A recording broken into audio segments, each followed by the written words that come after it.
Is anybody really surprised that George Zimmerman's back in jail? Why it really does matter, despite what some people think. Next on Get Right with Lenny McAllister, starting right now. Get Right with Lenny McAllister. You found me beautiful once. Honey, you got real ugly. The way we help bring back America and we build the bridges and bring people together is by making sure we hold everybody accountable in a 360 fashion. So let me close with this. Yes, there is a change that we can believe in, but it will never come from a politician or a government program.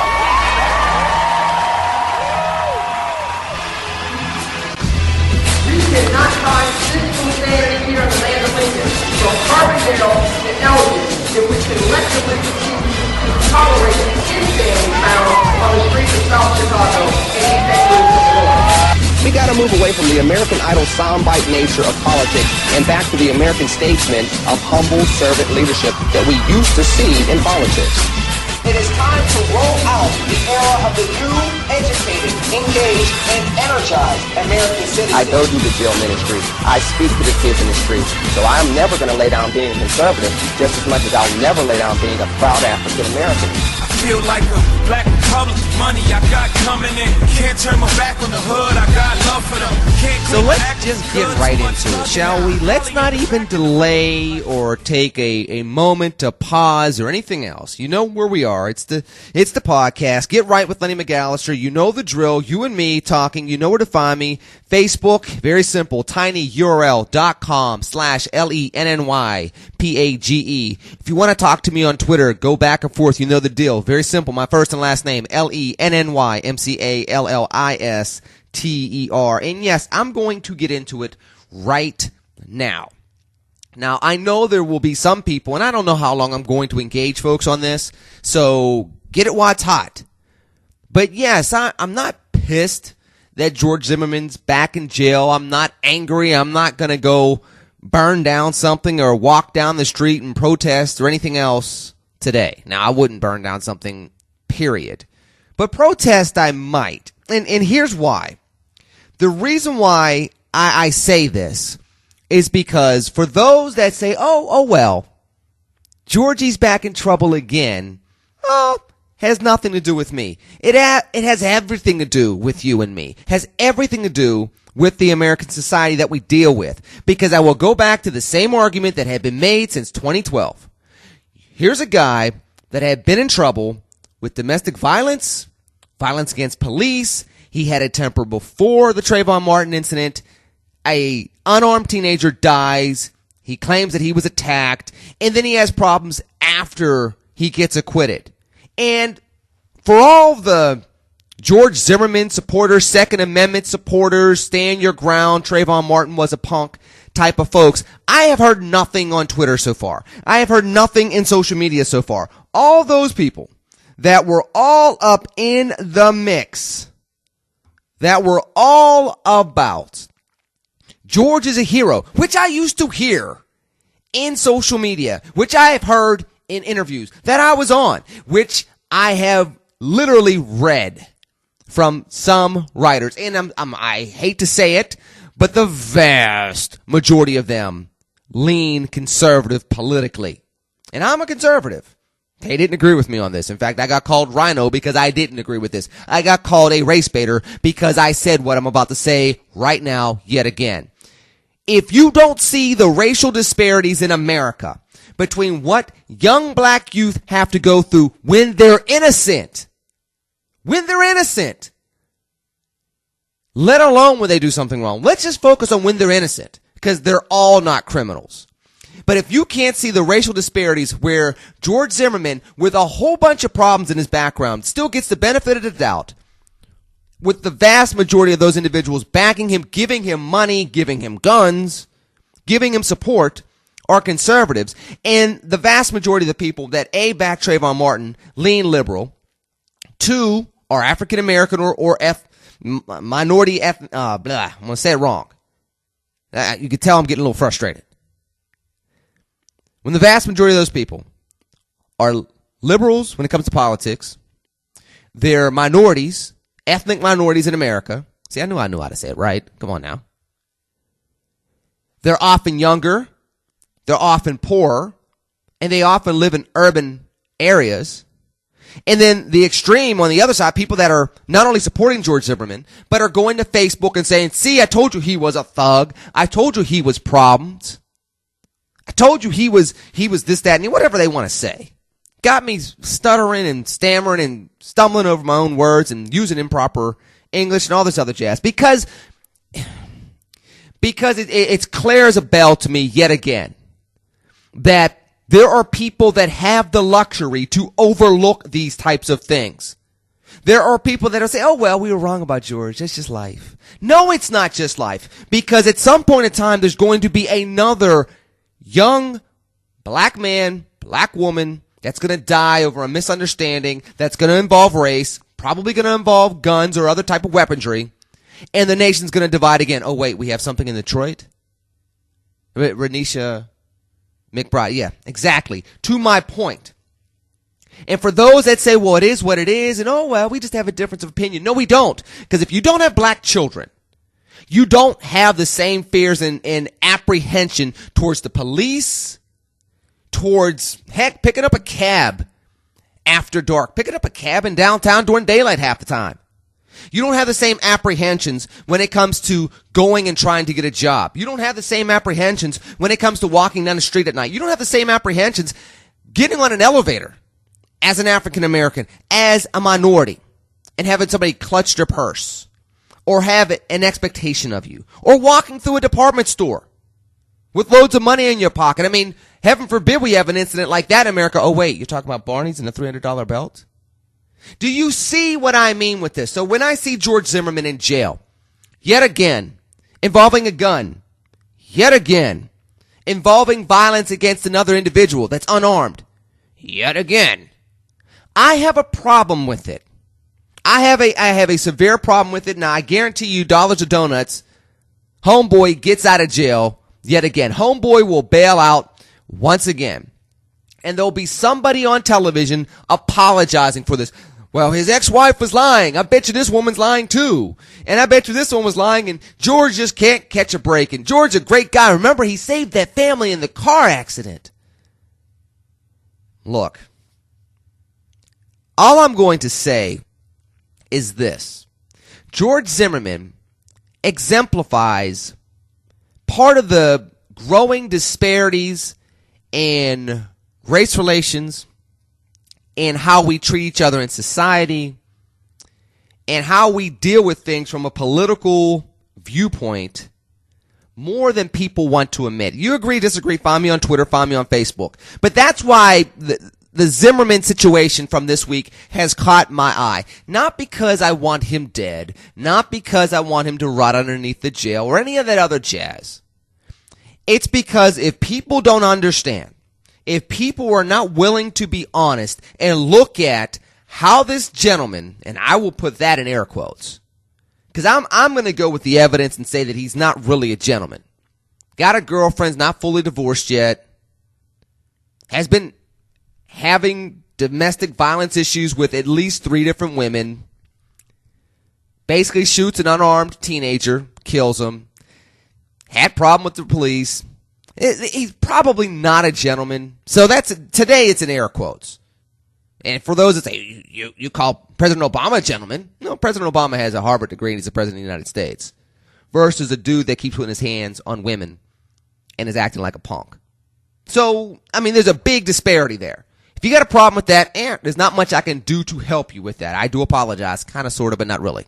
Anywho, with that said, if you can't look at this and see how people are still, and I mean already I've gone on Facebook, I've gone on Twitter, I've heard the comments, people are already making excuses for Zimmerman, or they're backing away quietly, and they do not want to admit that they were wrong. It's kind of like what I've said before about Democrats. When it goes to voting against Obamacare last week, their vote is basically saying mea culpa. But at least, those Democrats have the backbone to admit that they were wrong and put it on the record. There are plenty of people out there in the conservative realm that simply just refuse to admit that they were wrong about Zimmerman. They refuse to admit that they're wrong when it comes to their current perspective on race in America in 2013, because it's a lot easier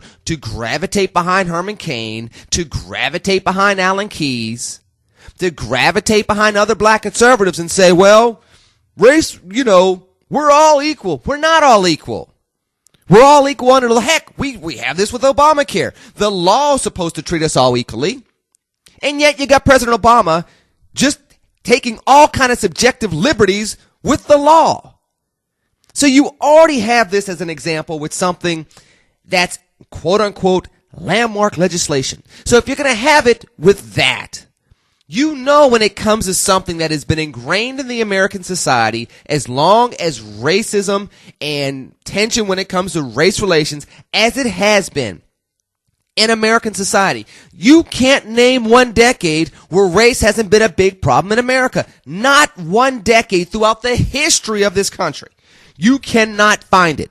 1990s, I can go to James Byrd. I can go to, for example, Bill Cosby being blocked from buying NBC, and how he was a great guy until he had the audacity to try to buy that network. Then it was like, well, we can't have him doing that. We love him selling those Jello pops, but we can't have any of that. Go look at the research in the early 1990s. Go look at the O.J. Simpson trial. Tell me that didn't break down on racial lines. There were knuckleheads cheering that O.J. Simpson got off. Just jubilant that he got off. They may have thought he did it, but their whole perspective was, hey, you know what? We went through this as black people for years. It's about time you feel it. Now, whether that's right or wrong, that is indicative of a problem. That's indicative of the power of racism in America. Anytime that black people will claim a white guy from Arkansas and call him the first black president, you know that there are some racial wounds that are there that are still very, very, very fresh. That's the 90s. That's the decade that everybody got along, and apparently everybody made some money after the recession that brought us into the decade, after the Gulf War that brought us into the decade. The 80s, we had the Klan and folks fighting in Greensboro. Heck, 3 years before I went to Davidson College, you had the Klan walking down Main Street in front of my alma mater. That's the 80s. We won't go into the 70s, 60s, and 50s. If I got to tell you about the 50s and the 60s, then there's really no hope for you in regards to viewing where we are right now. You go to 9/11, and there was a segment of people that could not stand Muslims. Shout out, by the way, to my folks, Dean Abdallah, who is doing, and his good friend Najeen, who is doing The Muslims Are Coming. Great documentary. It's funny. It's informative.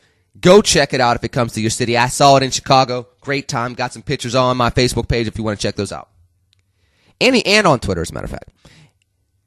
We won't even go to some of the hate. And literally, George W. Bush and Rudy Giuliani, to their credit, as Republican leaders, had to come out and say, listen, there are plenty of wonderful Muslim Americans and Muslims that live here legally in America that honor Islam, are non-violent. Please do not take the actions of 19 or 20 individuals and apply it to a whole segment of people in our country.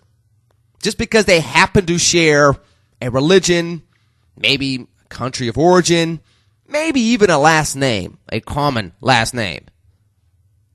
Like hating every Jones in the United States because Matt Jones, smoked some drugs while he was playing for the Jacksonville Jaguars or something along those lines. It's just insanity. So you saw that. Then we get to this decade and the election of the first African-American president, Trayvon Martin, the aftermath, where you had Tea Party activists that were really about smaller government, and then you had some yahoos, and I will call them yahoos. You have some yahoos that jumped on the Tea Party train and use it to promote their sick agenda when it comes to racism. And there were some yahoos that did that. I don't think that those were the core people that were involved in the Tea Party movement, but they definitely were yahoos that got themselves ingrained in the Tea Party movement, just the same as they get themselves ingrained in, fundamentalism Christianity. Yeah, I'm a fundamental Christian, and I hate black people because they're from the devil. They're from Ham and blood. You got all different types. Again, I've said it plenty of times before, both in the media and elsewhere that Klan burns crosses. So you got people that will misuse a symbol and say they're doing it for the right reasons. It's just all there is to it. And I think they're even going to execute a former white supremacist this week in Missouri. Same thing. I thought I was doing the Lord's work because I needed to start a race war. But in the meanwhile, I'm just going to take people out that I didn't even know. Back to my point. Racism and tension with race relations, it's as American as the flag right now. It is our original sin. We need to own it, embrace it, and fix it permanently. And we have not done that. And incidences such as the whole realm of activities and weird occurrences and tragic occurrences that encompass the life of George Zimmerman and how people were trying to make him Hispanic even though he really did not live a Hispanic lifestyle. He literally did not live an identity of being a Hispanic man. And he was not treated as a Hispanic man until people found out about his mom. And then, well, he's a white Hispanic. And then, well, is he white? Is he Hispanic? These are two, minorities. No, they weren't two minorities. Because when they encountered each other that night, George Zimmerman probably didn't see Trayvon Martin as a fellow minority and say, "What's up, blood? How you doing, brother?" I'm pretty certain that's not what transpired. These punks always get away. It's how he viewed it. So that's all there is, and we know the other side of it. He was nervous about him as well, following him around. When do we, as we look at this development, because this is what got my nerve raw. When do we, at some point in time, admit that we're not where we say we need to be when it comes to race in America? When do we take on the challenges as conservatives and liberals, as Republicans and Democrats, as fellow Americans? When do we sit here and every time this comes up, when do we actually look at it in a genuine way and say to ourselves, enough is enough? There is a huge divide between us, and it's growing. Economically growing, academically growing. Employment has stayed the same. Double unemployment since the 1930s.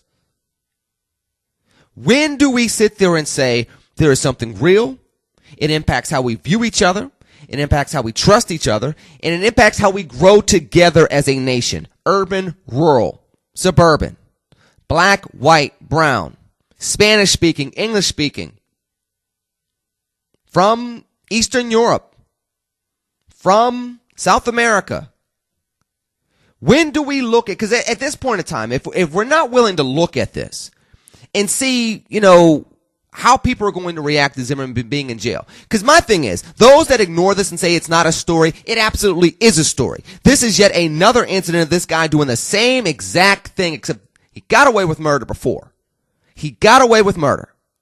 And anybody that says if you flip the story, make a white kid killed by a black man after the black man followed the white kid, and say you would have gotten the same exact result, you're not being truthful.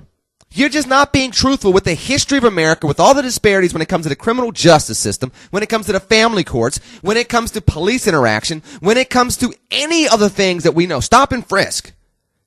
I mean, there's so many different things that have been documented over the last 5 years. 10 years. We won't even go into the last 50 years, 75 years. So those of you that are silent out there, those of you that are quiet, those of you that are saying this is not a story, why is the media picking on poor Georgie? Why is the media trying to wrestle up people and make this a racial incident? They're just trying to cause trouble. They're not trying to cause trouble. They're trying to reflect upon the trouble that we either are sweeping underneath the rug or are actively engaging but not fixing. We're involved in the conversation, but we don't want to resolve the conversation. Well, they need fathers. You know what? You're right. More minority children need fathers in the homes. How does our society support that? Because there's not too many 20-year-olds, even 20 years old. Heck, I was a 21-year-old father. I cut my daughter's umbilical cord. And I was bonded to her since before she was born. I slept with the sonogram picture. All right? The little ultrasound that they do. 4 or 5 months. I slept with that underneath my pillow. So you're not going to sit there and tell me that there are other, and by the way, I know there are other black male youths at 19, 18, 20 years old that did the same exact thing. Heck, my former mentee with the whole McDonald's incident that got me removed from WVON, 21 years old, doing the same exact thing. What do we do to support those folks that are actually trying to be fathers? Because if the society doesn't believe that they should be involved, if the courts don't support that, if the social environment doesn't support that, you're not going to sit there and tell me to go take your axe and go find your 40 acres and a mule and be about your business. That's not how the world works. So you cannot blame personal accountability and then ignore the other social factors that are involved, so that when situations come up where black youths are actually doing nothing wrong, because I also have heard that George Zimmerman is innocent in this instance until proven guilty, and the Trayvon Martin stuff doesn't matter. Well, if that's the case, then you can't take the argument and say that Trayvon Martin was guilty as a thug, but in that incident, although he had done nothing wrong, there was no evidence of him doing anything wrong, you can still consider him to be guilty like a thug in that incident too. There's no way you can take both sides of the coin and make them both heads or make them both tails. It doesn't work that way. So as I close, I could sit here for an hour. Again, I want your feedback, Twitter, Facebook, etc. I mean, this, I guess, is what makes me a rhino. I'm Republican, but I am black, and when I see these type of disparities and I see that conservatives do not want to engage these type of issues and see the hypocrisy in our stances, we talk about liberty, but when we see things that impede liberty for some, including those of color in America, and we say nothing about it, and we create excuses for these type of disparities, then I do get pissed off. If that makes me a rhino, then the horn's sitting on my forehead and I will parade around. I tell you the truth, though, I'm more of a conservative than most of these folks, because I understand that the Constitution exists for all. And if you're not defending the 15th Amendment like you're defending the Second Amendment, then you don't care about any of the amendments or the Constitution for that matter. You are the rhino. You are the hypocrite. And these type of incidences, such as seeing the parade that is George Zimmerman's whatever, you want to call it a life, put it in air quotes, because this can't be living. This is not living la vida loca, even though he is acting like he's a little off. And that was not to banter about the fact that he is Hispanic American. I just picked Ricky Martin because I like the song. Anywho, if you ignore what he represents and you're quiet now and you're not willing to admit that maybe you were wrong in judging him and bashing Trayvon Martin and everything else, then I need you to go sit in a corner and be quiet while we fix the problems in America when it comes to our society. I need you to go away. I need you to be quiet as we fix things. You need to let the adults in the room talk and sort things out and move forward from there, because you're not helping anything. You're hindering progress. And not progress in a political sense, but progress in a societal sense. That's my 2 cents on this. I don't know if I'm going to talk about George Zimmerman anymore, but maybe I will. What's your take on all this? You know where to find me on Twitter. LENNYMCALLISTER. You know where to find me on Facebook. It's tinyurl.com/LENNYPAGE. I am jumping out of here. I will catch you on Wednesday. And in the meanwhile, if I'm in TV land, I'll let you know what's up there, too. In the meanwhile, I love you. I will talk to you soon. TCNGB. Take care and God bless. Make the world a better place, please. Peace.